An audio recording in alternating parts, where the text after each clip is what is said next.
Hey, kia ora guys. As you can see, I'm not on Tiare. Tiare is in there behind me.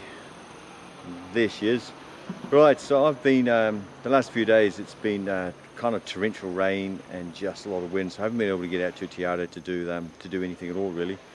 I've been planning my work that's coming up in October. There's a big project I've got, which is a scheduled maintenance on a 60-foot monohull.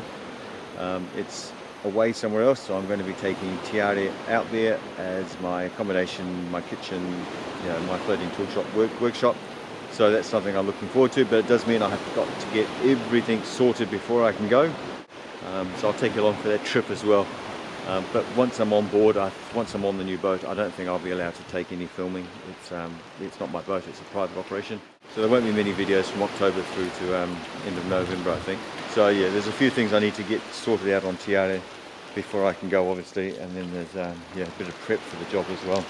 Even today, as much as it was a good day to get out there, I've been busy with a photo shoot for a magazine based around our Basecamp, our electric bike business, and also Sam's charter company. I think Sam bring up his 28-foot Wharram Catamaran onto the hard so that the JCI could come through and inspect it.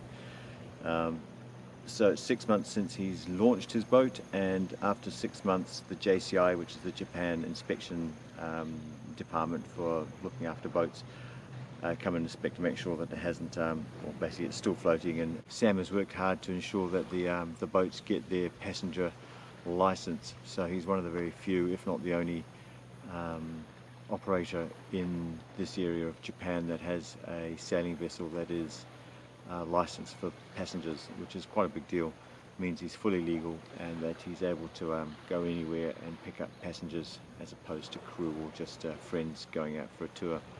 The Amatazi that he's pulling up now, that's his first one he's built. Next to it, it's his new one that should be finished in another couple of weeks. He's got a couple more coats of paint to put on and put the deck on and get the mast raised, that type of thing. He should have his JCI passenger endorsement for that as well. We'll catch you later and have a good evening. Cheers guys, thanks for watching. Bye.